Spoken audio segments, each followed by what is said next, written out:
we've released today, and some astonishing news from the State Department and the FBI about yet new Clinton emails no one's seen.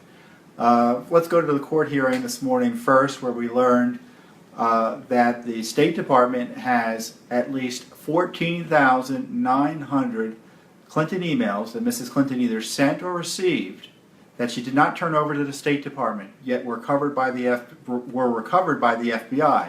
That means the FBI either, I think, pulled these deleted files off her system or found the emails elsewhere.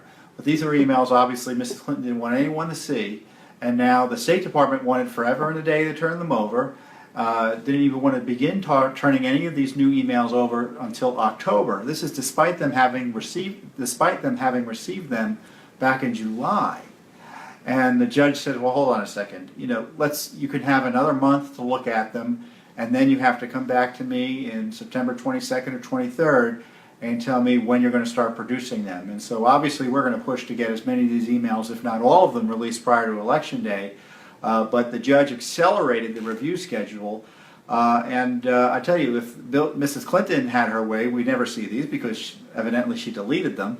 And secondly, if the State Department had their way, we'd never see them in a way that would cause any issue for Mrs. Clinton, because they wanted effectively to delay much of the production of this material until after the election. So a big victory. We still don't have any emails yet, and you can bet the State Department is going to think of other ways to stall and delay. But it's astonishing news that there are at least 14,900 new Clinton emails that she sent or received that weren't turned over to the State Department that we are now going to get reviewed under FOIA and potentially released. On top of that, there are tens of thousands of other records that the State Department talked about that still need to be released. So who knows what's in there, but there needs to be obviously court pressure, which we're trying to bring to bear often effectively, about public pressure to get all this information out to you, the American people. But the Clinton cover-up is unraveling, and we see that time and time again thanks to the efforts of your grassroots organization and watchdog group, Judicial Watch. But that's not the only important news, because we have another astonishing group of emails given to us out of the email account of Yuma Abedin, who is Mrs. Clinton's Deputy Chief of Staff, who is working for her at the State Department, yet using this ClintonEmail.com account to conduct government business. Well, the government business that she was conducting shows that, once again, more pay to play, it looks like, via the Clinton Foundation. Now, Judicial Watch's previous release about this Nigerian billionaire who was going through the Clinton Foundation to get access to the State Department caused the Clinton people to run away from their foundation. Supposedly they're going to stop taking foreign donations, assuming Mrs. Clinton is elected president. And the Clinton Global Initiative, another front organization for the Clinton cash machine, is being shut down as of September. So a big victory for accountability, but you can't trust the Clintons to do anything right. And of course, if everything was on an up and up, why do they have to shut it down? If they have to shut it down, why don't they shut it down now? And why didn't they shut it down while she was Secretary of State? But you can see why this is a big issue, because we have new information today, 725 new documents, pages of new documents, previously unreleased, that show that some of which show that the Crown Prince of Bahrain went through the Clinton Foundation's Doug Band to get a meeting with Hillary Clinton, because the Crown Prince couldn't get it done through the regular State Department channels. Now, the Crown Prince of Bahrain also happened to pledge $32 million in commitments to the Clinton Global Initiative, or whatever, I think that's what it's called, the Clinton Global Initiative.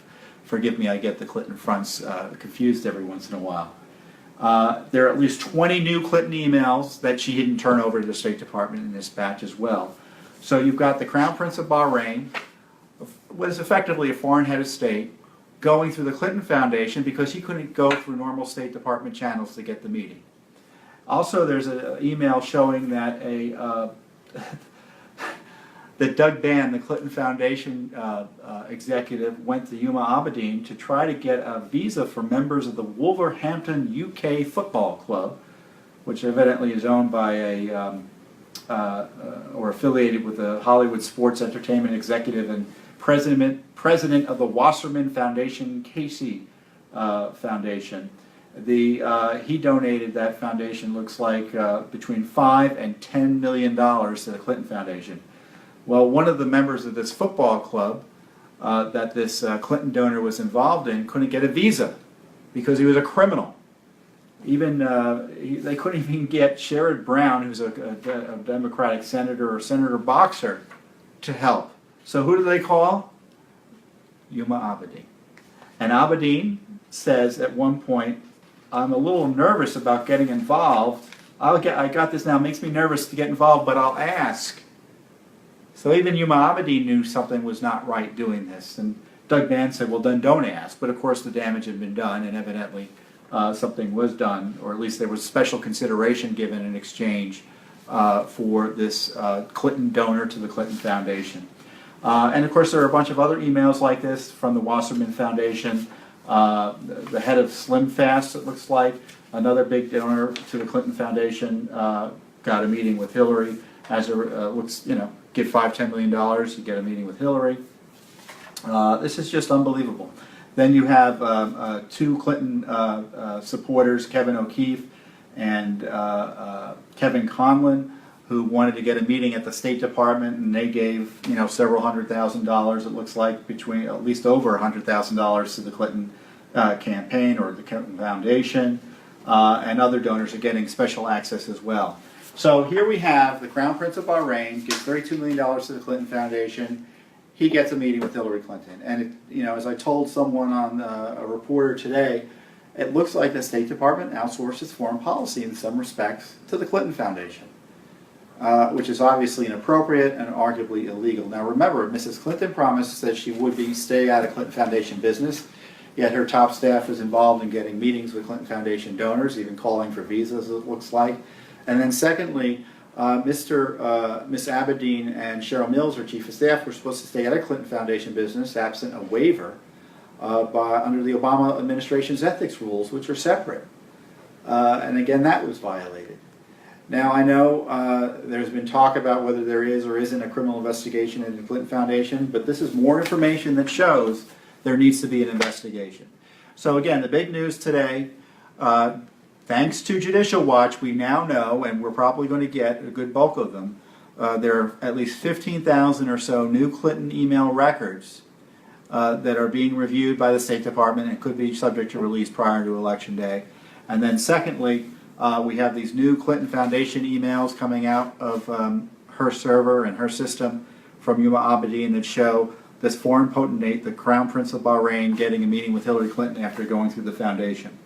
And now, of course, the Clinton gang wants to say that we're in this because we don't want to see her elected. We don't have a position as to whether Mrs. Clinton is elected or not elected to public office. But the fact that she's running for public office shouldn't get in the way of her getting accountability. And she doesn't want the rule of law to get in the way of her getting elected. And her State Department, her old colleagues at the State Department are doing everything they can, and the Obama administration lawyers with your tax dollars are doing everything they can to slow roll the release of these records. But we're still getting them. By the way, these Bahrain records, they were given to the State Department last year, and we're now only getting them. Whose fault is that? We're pushing hard. We're having great success. There's going to be a lot more Clinton Foundation news and information about the way this corrupt government operates as a result of these disclosures today and the upcoming disclosures in the Clinton email mess. And we can only do it with your support. So I thank all of you Judicial Watch supporters out there. So watch the news, follow the headlines, spread the word, because it's going to be a tremendous week for public accountability, especially when it comes to the corruption of the Obama administration and Hillary Clinton. So thanks again for tuning in, and we'll be back shortly, hopefully later this week, with some more updates.